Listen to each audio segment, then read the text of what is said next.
One Zambia, One Nation. To present the main news at 19 hours on ZNBC TV, I'm Patricia Ellis. Doing sign language is Johannes Getana. A look at the top stories in the news. President Edgar Lungu says he will not stoop low to respond to defamatory statements coming from the opposition.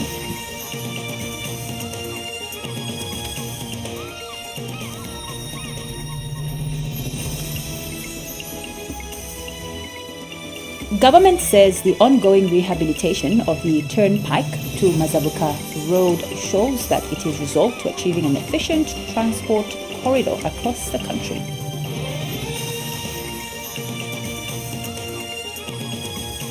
The National Democratic Congress has been dissolved after 2 years of existence.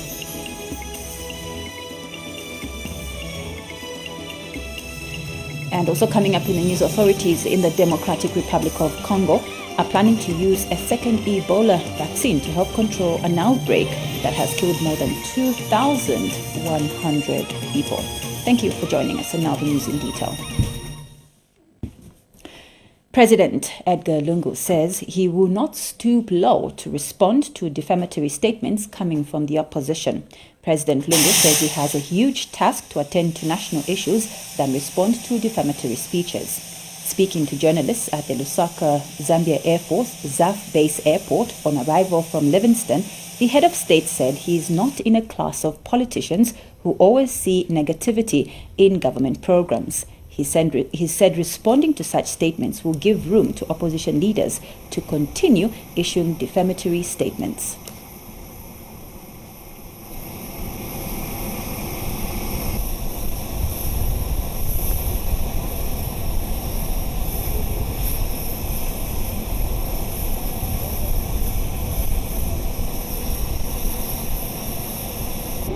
You see, if you respond to that kind of thing, you belong to that class.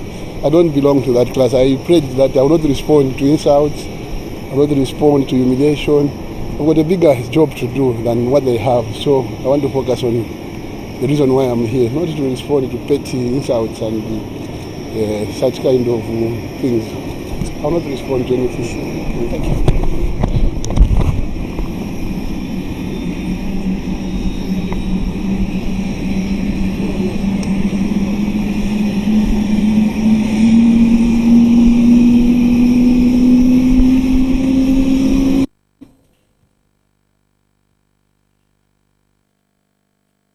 And while in Livingston, President Lungu led hundreds of Livingston residents in a 12-kilometer road run. Details in this report.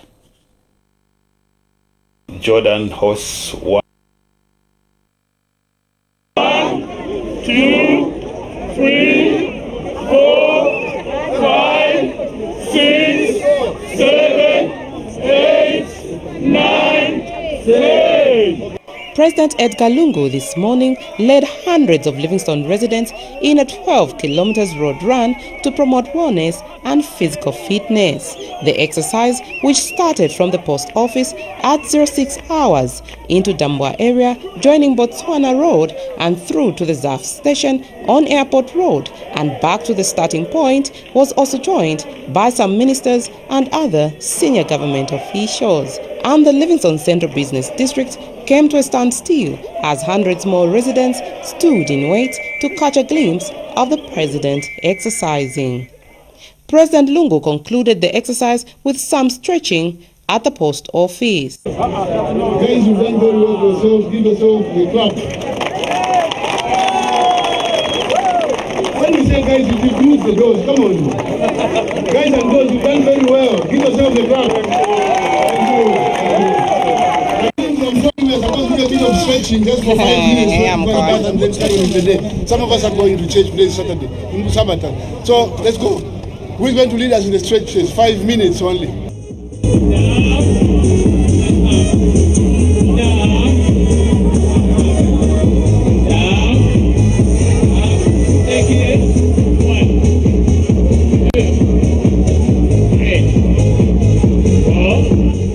President Lungu, who was in Livingston to officially open the Southern Province Tourism and Investment Expo, has since concluded his visit to the city and left for Lusaka.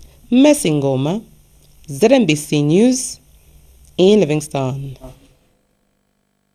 Meanwhile, Youth, Sport and Child Development Minister Emmanuel Mulenga says there is need to sensitize peri-urban communities on the importance of exercises and encourage them to regularly engage in physical activities. Mr. Mulenga said the campaign to fight non-communicable diseases through exercises should be preached to the ordinary Zambian in all townships. And Ndola Mayor Amon Chisenga expressed happiness that youths in Ndola are responding well to President Edgar Lungu's call for citizens to regularly exercise.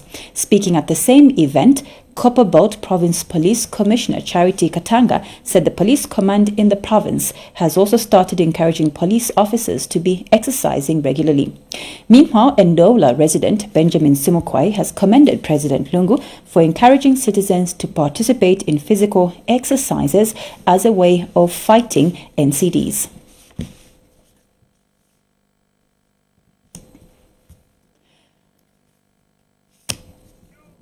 President Edgar Lungu is tomorrow expected in New York to attend the 74th United Nations General Assembly in the United States of America. President Lungu will join host President Donald Trump and other foreign heads of state and government in discussing global issues affecting humanity. Foreign Affairs Minister Joe Malangi has confirmed the development during a media briefing in New York today. Meanwhile, Zambia's permanent representative to the United Nations, Lazarus Kapambwe, said this year's United Nations General Assembly will focus on, among other issues, climate change, access to universal health care, and progress in the implementation of the Sustainable Development Goals. Hosts one state visit every year, and this year has been reserved for Zambia. We couldn't travel because of the president's engagement in Zambia, but we are having a bilateral with the King of Jordan here in New York to actually defer the visit to Jordan, which will still be this year. There are a few businessmen that he was supposed to meet in Zambia, but he couldn't make it. Investors that he's actually meeting here.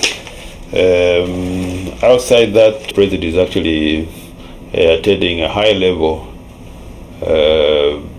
political forum on sustainable development goals. State House has directed AVIC International to stop all construction works under the 20% threshold reserved for local contractors on township roads in Mufulira. Special Assistant to the President for Project Implementation and Monitoring, Andrew Chela, says local contractors should be allowed to work under their 20% share as directed by President Edgar Lungu. Mr. Chela was speaking when he inspected the newly constructed township roads in Mufulira. Here's a report. Obviously, the people that you are keeping on site need to be paid. We opt to go and borrow from elsewhere. And you know, as small contractors, it's not easy to get from the banks. So we resort to getting from the Shylocks. It is such anomalies that have brought him to the Copper Belt. Township roads in Mufulira are done, but it is the 20% of construction works meant for local contractors that keeps raising dust. AVIC International, the main contractor, is working on this 20% reserved for local contractors. No wonder State House is concerned. Indians cannot be sentenced to drainages for life. No.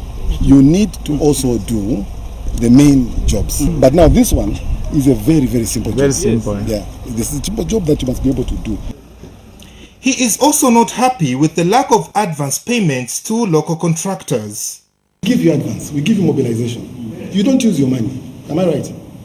So now you want them, you give them an option to say, I won't give you the advance payment. You can go to the market and buy your own materials, but my price is this. Yes. So a desperate grade 6 contractor, what will he do? He accept because he wants a job. Local contractors are happy with the directive. We appreciate his efforts.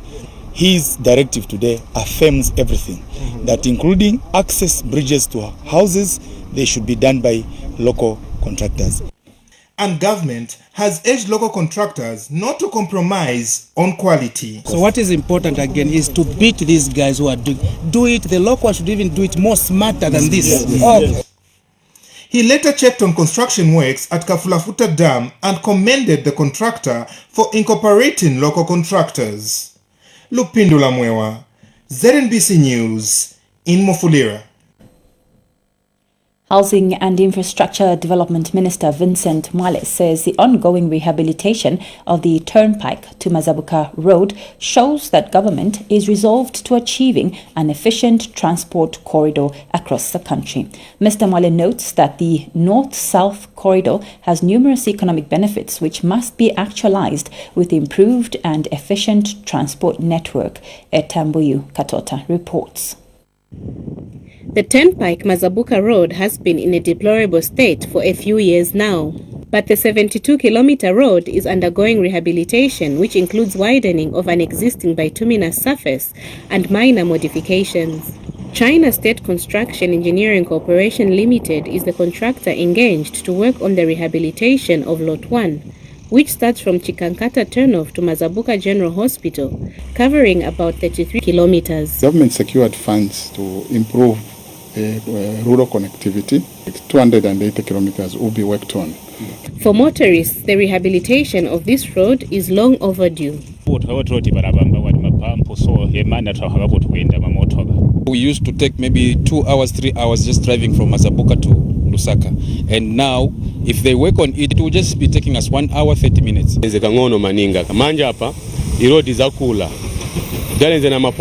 And speaking in Livingstone when he featured on a radio program on Zambezi FM, Housing and Infrastructure Development Minister Vincent Mwale said government is resolved to achieving an efficient transport corridor across the country. The appetite to do good, was very big by the government. The appetite to do roads to make sure everybody enjoys, everything that comes out of good roads. The appetite to do more secondary schools. The appetite for rural health centers, for markets. That yes, we want to help people. Yes, we want everything done, but it can't all be done at once. So we began to phase projects in total close to 70, close to 80 kilometers of the road dealt with, and I think that will be very good and motorable. The rehabilitation works commenced in April this year and are expected to be completed in 2020. Etambuyu Katota, ZNBC News, Southern Province. Construction of 240-bed capacity district hospitals in Katete district will start next month. Speaking during the groundbreaking ceremony for the construction of the hospitals in Katete district, Health Minister Chitalu Chilufya said the facilities, once complete, will help decongest St. Francis Mission Hospital. Dr. Chilufya said the hospitals will have theatres, ultrasound and radiography facilities, among others. Ellen Hambuwa has more in the foreign report. One of the key political commitments that President Edgar Lungu made since taking office is to ensure attainment of universal health coverage. And in achieving this in the health sector, President Lungu, alongside his Minister of Health, Dr. Chitalu Chilufya, has ensured that the country continues to train adequate human capital, recruit and employ them in all parts of the country. Here in Katete district in Eastern Province, government has admitted 252 registered nurses and midwives drawn from St. Francis, Chipata, Mwami and Fountain of Peace colleges of nursing and midwifery that have graduated. Because of the commitment of His Excellency President Lungu to the health of the people of this country, and I can confidently tell you today that all of you who were recruited have been placed on the payroll, and I'm proud to say that we're going to strengthen our partnership with St. Francis to ensure that we open up a center for the Levi Mwanawasa Medical University so that we could actually start next degree programs right here in Eastern Province without people coming to Lusaka. With the community having solely dependent on St. Francis Mission Hospital in accessing first-level services, we will further ensure that we decongest St. Francis Mission Hospital, commencing construction of 240-bed first-level hospitals within Katete. An Anglican Diocese of Eastern Zambia, Bishop William Muchombo, urged government to continue upgrading health training institutions.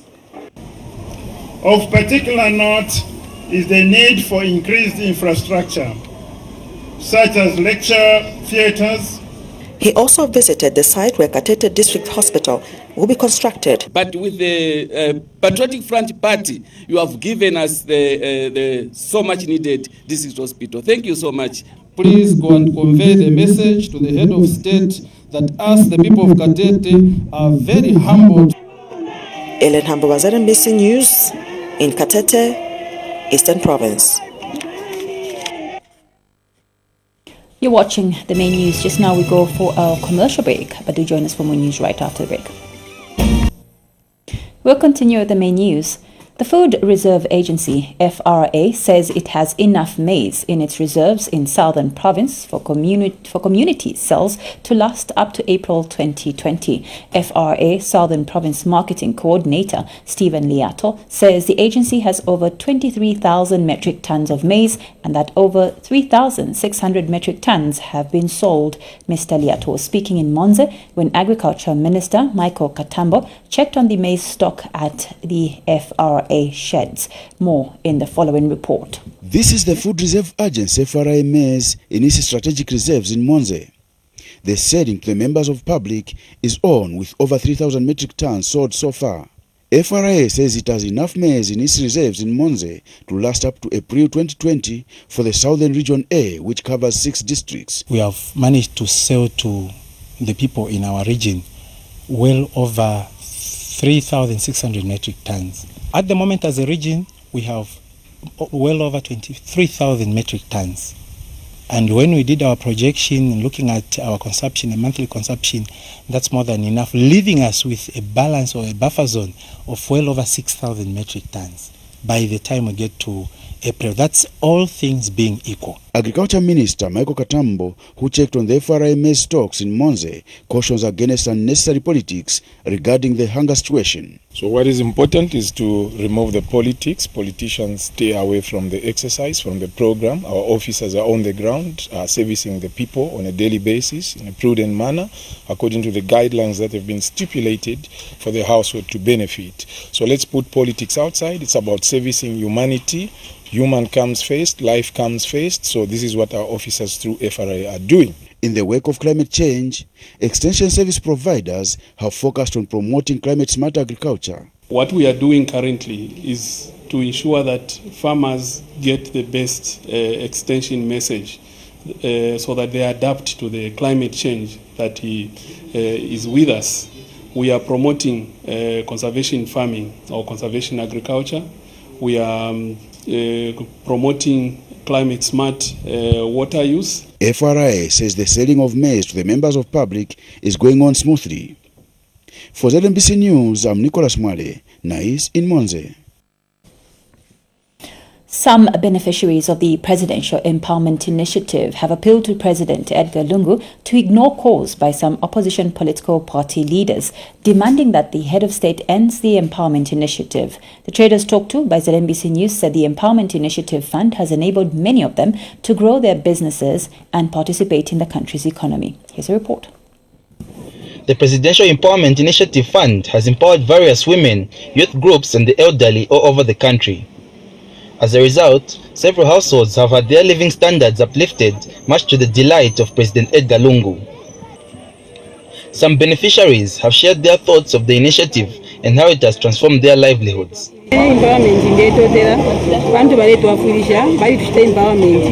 So tuwali yafuisha kwa abantu abakusoma n'abakusunga era irina ikotana abantu bonso bantu bana banshiwa nabafuisha papeni ngana shisha nafuisha nobonsa ndisha kusuru ya papeni sifuna kuti empowerment isiri because empowerment imatitandisa mjira zambiri mwaiwa na monga na stand yanga pamene idiri no through empowerment amene tifuna kuti vanzati bonso amene vakalibwe kutenga kupoja na them kavapa safe. And those that are yet to benefit have asked the president not to stop with this initiative. Eta muntu katatenga agulire voda bana kunyumba baje na business itabanje ipostinge kwende kukupa mwamba at least mwana ku school singa kangolipira mwana ku school azaenda ku family banga kunyumba soza kona njaa bandi sunga bantu manyumba ndibambiri malingi mayumba kwa market this appreciate kama empowerment anatetera president as some of us is not benefit but chembe that necessary but is to empower mantigulisa kukuswazi mayuth akatandizako na ma-incubators ndingachita appreciate because na business yathu zaenda pasokolo and vambili vazatandisika mungana kwazimayi bonse anatandisa vachita appreciate because atipereka kumasukulu. Others are also expected to benefit from the initiative, which targets not to leave anyone behind. Wilson Mulinda, ZNBC News, Lusaka. Chongwe Member of Parliament Japhen Mwakalombe has called on the Water Resources Management Authority WAMA to relook at the certificates issued to investors who are constructing dams along Chongwe River. Mr. Mwakalombe, who is also Copperbelt Minister, was speaking after he conducted a sensitization campaign against the indiscriminate cutting of trees by farmers along Chongwe River. Patrick Mlenga reports. It looks like a road under construction, but the fact is, this is the Chongwe River which has dried up to this level. The river has for decades supplied water to surrounding communities for farming and household use. Residents here are in panic and are now calling on government to provide other alternatives of water supply. We have no food. One, we are not sending our children to school just because we are no longer selling vegetables now. Because we don't, the river is dry. There's nothing else we can do right away. And Chongwe Member of Parliament Japhen Mwakalombe, who has started conducting sensitization programs on the climate change, said there is need for every Zambian to take part in preventing further damages to the environment and protect the water bodies. This water is for the citizens of Zambia. That is how government came up with a law that no person should own the water frontage. That's why there is that law to keep 50 meters away from the river. So that number one, what is it that we are trying to achieve as government is to protect the river from silting. Because when people start cutting the trees near the river starts to dry. That's why even the dams, I want to, even gardens, I want to talk to you as well. To say gardens should not be done just right next to the river. The Chongwe lawmaker later checked on the area where the Road Development Agency is going to install an acro bridge along Chongwe River and donated 50 pockets of cement and blocks for the construction of a 1x3 classroom block at Nkomesha Primary School. Patrick Mlenga, ZNBC News, Chongwe. The National Democratic Congress, NDC, has been dissolved after 2 years of existence. This follows the rejection by the Ministry of Home Affairs for an appeal by the NDC party for the minister to consider the party's deregistration for non-adherence to its constitution. And former NDC Secretary General Mwenya Musenge says he will soon form a new political party that will carry on with the vision of the NDC. Announcing the development in Kitwe before his followers, Mr. Musenge said he has not abandoned the vision of the NDC but will use the new political party as a fresh start for his political ambitions. National Democratic Congress started at Chillers in 2017, here where we have gathered today. And I announce its end here at the same place today. We have attempted and tried all efforts, applied all our energy to try and see how we could salvage it, but unfortunately we have failed. For now, all I can say is that National Democratic Congress Party is gone, and may it rest in peace. This vision is renewing itself today, and I say bye to the National Democratic Congress Party as I say welcome to our new vision.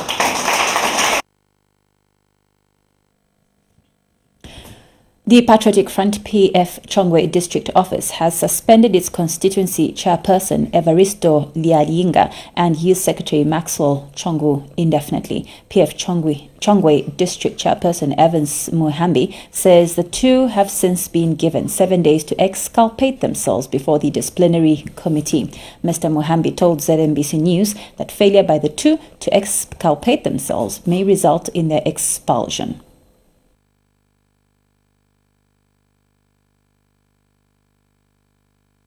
I, Evans Muhambi, the Chongwe District Chairman, I have suspended Maxwell Chongo, who is our Chongwe Constituency Chairman, Secretary, for gross indiscipline,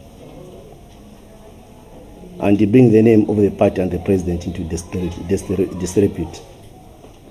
I've also suspended our constituency chairman, Evaristo Yainga Mokolo, from all party activities indefinitely for failing or disobeying of orders from the higher authority, which is our provincial executive and our Secretary General, Davis Mwira.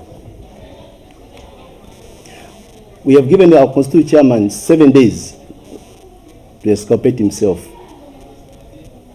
and show cause why he cannot be expelled from the party.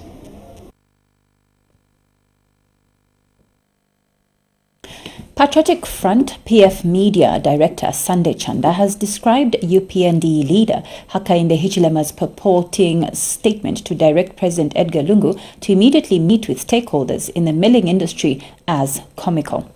Mr. Chanda says the UPND leader is becoming desperate for relevance and attention and has not done anything about drought in southern, western and eastern provinces despite posting divisions and ridicule on climate change. He said Zambians have watched with shock how Mr. Hichilema has even attempted to get credit for the support the United Kingdom is rendering when in fact Vice President Inonge Wina met with UK representatives to discuss the hunger situation, especially in Southern Province. Mr. Chanda said it is unrealistic for the opposition leader to propose meetings when he never attends any national event and even threatens UPND MPs against participating in national and parliamentary critical events. Mr. Chanda says the PF government is on the ground distributing food in southern and western provinces as well as weather index insurance payouts. This is contained in a statement issued to ZNBC News in Lusaka today. We go for our second commercial break, and after that we have safety news coming up. Do stay tuned. We'll continue with the news. The Zambia National Broadcasting Corporation, ZNBC, is saddened by the death of its human resource officer, Shalala Simushi, and the corporation has described Mr. Simushi as a team player and an astute professional whose services will be greatly missed. ZNBC Corporate Affairs Manager Yvette Chanda says Mr. Simushi, who joined the corporation in 1989, provided invaluable contributions to the corporation, especially in the Human Resource Department. Mrs. Chanda said this in a statement to ZNBC News in Lusaka today. She has also encouraged Mr. Simushi's family to seek God's strength during this trying period.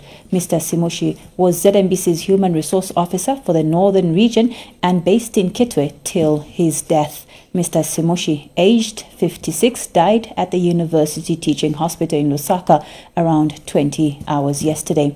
Family representative Lloyd Nyambe, who confirmed the demise of Mr. Simushi, said he was diagnosed with kidney failure in February last year. Mr. Nyambe said the deceased has left behind a wife, 5 children and a grandchild. And now the rest of the news. Housing and Infrastructure Development Minister Vincent Mwale has urged society to invest in nurturing marriages and family life for the country to have principled citizens. Mr. Mwale says marriages must be anchored on upholding unity, Christian principles and values because they are a blessing from God. He was speaking when he graced the wedding of Andrew Venzu and Chilua Piri last evening in Lusaka, and the father of the groom, retired Colonel Rickson Venzu, urged the couple to respect each other and seek advice when not sure. Meanwhile, father of the bride, Patrick Piri, and his wife Mumbi encouraged the two to be forgiving and stay true to each other. I realize that the union between Chilue and Andrew is doing just that by uniting at least 3 different clans. This is a sporadic moment we are witnessing today, and the nation can dare hope of a better and brighter Zambia based on principles of one Zambia, one nation. I also taught my son Andrew that he must be very analytical in life, so that when he makes choices, there must be meaningful choices. And he assured me that he had taken that lesson very seriously. This is the son I am proud of. And if I didn't have a man who stand by me, why? Because I was a housewife for 16 years, I also stood by him. Hence, he knows me, he knows how faithful I am. Even if rumors come, he has trust in me. That's why we are together up to today. In foreign news, authorities in the Democratic Republic of Congo, DRC, are planning to use a second Ebola vaccine to help control an outbreak that has killed more than 2,100 people. In July, former Health Minister Oli Ilunga opposed its use, saying it had not been proved effective. But DR Congo health officials say the vaccine developed by Johnson & Johnson is safe. This outbreak in the east of DR Congo is the second largest on record. The largest was the epidemic that ravaged parts of West Africa from 2014 to 2016, killing more than 11,000 people. That does bring us to the end of the news. Let's now recap on our top stories. President Edgar Lungu says he will not stoop low to respond to defamatory statements coming from the opposition.